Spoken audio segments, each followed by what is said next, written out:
let's continue. You know, fleece jacket, something for at night on the river if it gets cool. You know, a couple pairs of wool socks, you know, your underclothes.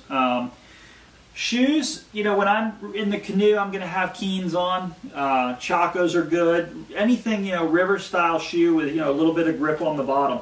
When you're in camp, you know, I'll probably have a pair of old Crocs with me, or I may even have flip-flops. I like Crocs a little bit better because the dirt doesn't get on your feet.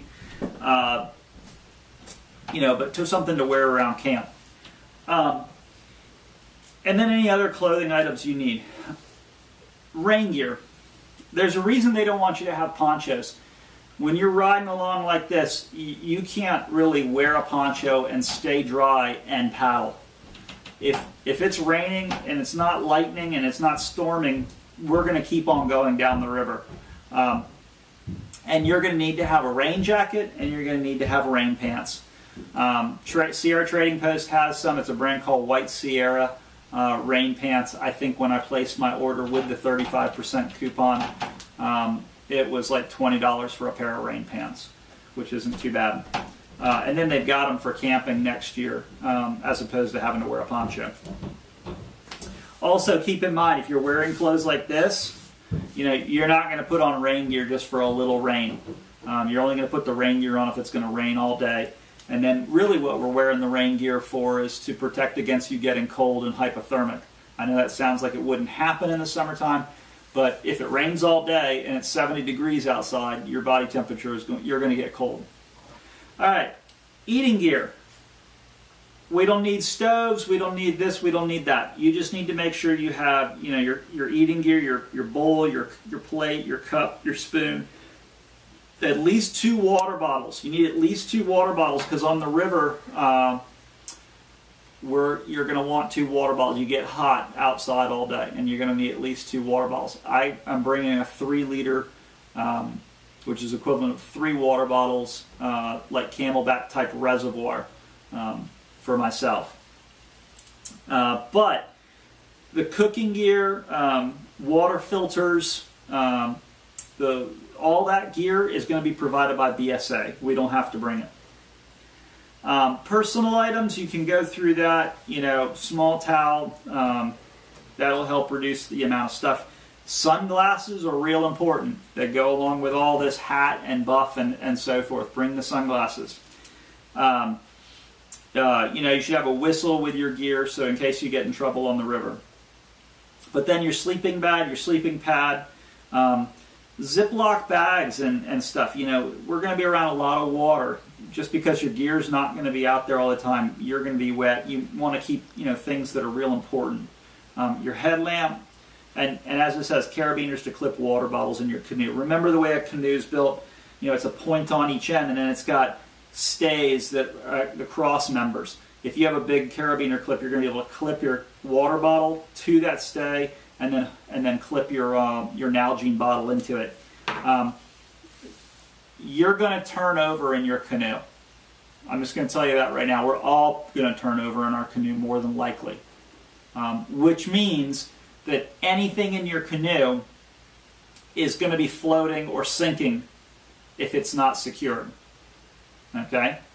So when you look at the dry bag rolls and then it clips. You're going to be able to roll it, and then you're going to be able to clip it around the cross member in the canoe. Your water bottles, you should be able to clip those into something in the canoe. Okay? If you go with the fishing rod, and you know me, I'm huge, you know, love fishing. So I'm not going to be carrying a great rod. I'm going to be carrying one of my less expensive spinning rods in the boat with me. And then I'll leave the fly gear for when we get into camp later in the day, and then I'll go out fly fishing in the afternoon, evening once we're in camp. But, you know, all my fishing equipment in the boat, I'm going to have this underneath the cross members in the boat, and then I'm actually going to secure it to the cross members via these straps. I think I got these at Lowe's, but they work, you know, they go through like this, and then they go back on themselves, and then you can secure things. So I'm going to be able to take this and go around the rod and secure it to the cross members. These are these Velcro, these little Velcro straps. You can get them at Lowe's. They're quite handy. So if you choose to bring that sort of thing, and then you choose to also have it in the boat with you during the day, I do recommend a way of securing it.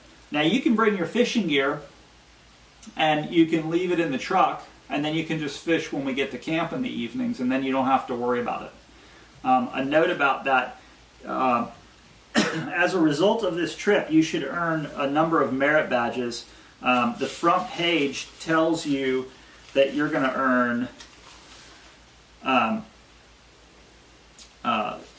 it's not the front page, excuse me, it's the this last page here. But it says you're going to have the chance to earn the whitewater merit badge. Of course, canoeing, although I think everybody that's going on this trip already has the canoeing merit badge. You're going to earn the leatherworking, I believe, merit badge. And I'm also bringing the literature for the fishing merit badge. It's very doable to earn the fishing merit badge on this trip if you bring your rod. And we just cover a number of things over the course of the week. So, also optional gear. Knee pads, you know, sometimes the way that you paddle when you're in a canoe, you've probably seen this, you know, you're sitting down on the seat, but the other way that sometimes people choose to paddle is, you know, you sit like this in the canoe, or you're sitting like this and you're doing it. So, you know, you might want knee pads. I haven't decided whether I'm doing that yet or not myself. Small binoculars, if you have them, that's a great item. A pair of gloves for paddling. You might want to bring those along, not necessarily get them out right away, but bring them along, at least have them in your dry bag. That I will be doing. If you get a bad blister from paddling all day, you might really appreciate having a pair of gloves to put on with you. Personal first aid kit. You know, always important to have a little something. We will also have the Troop first aid kit with me, which is why I'm bringing the bigger dry bag. Shareable crew items. Insect repellent. I will have that along. Baby powder and sunscreen. You need to bring that yourself. Sunscreen, super critical. Everybody should have their own sunscreen, and everybody should have enough. Even if you're not having to put as much on, make sure you have enough. The kind that I actually like is the stuff that's down at Walgreens, and it's called Kids Walgreens brand sunscreen. It's a green bottle. The reason I like it is because it has 14.5% zinc in it. The zinc creates a physical barrier, much more so than the other stuff that they put in sunscreens. Baby powder. Basically, the baby powder is there because, you know, you get wet, you get itchy, it's not comfortable, and the baby powder dries you out. You might want some of that. Matches, cards, you know, things that we'll have fun doing. Waterproof camera. All those are great things. Don't forget some toilet paper. I'll bring a shovel for you know, a cat hole. Backpacking tents. So here's the story on tents and hammocks. There are actually some places we're going to be where you won't be able to hammock camp. You might be able, some of you might be able to, but it is likely, particularly like in our campsite in Freeze, that not all of you will be able to hammock camp. So what we need to do, it's not a problem. We need to figure out who's going to pair up in tents. And then those of you who want to bring your hammocks as well, bring your hammocks as well. You're not hauling gear. This is not high knoll. So you guys can bring this extra stuff and you're just storing it in the truck. All right?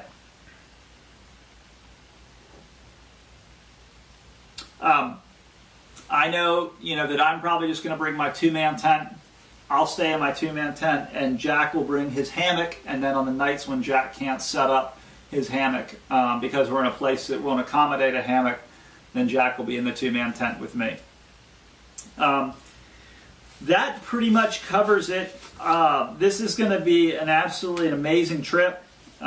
If there are questions, feel free to send me an email. I hope that you've enjoyed getting the information this way. Technical difficulties cut the ending of the video short, so I had to come in and splice this little conclusion. We're going to have a great time. Again, send me an email if you have any questions.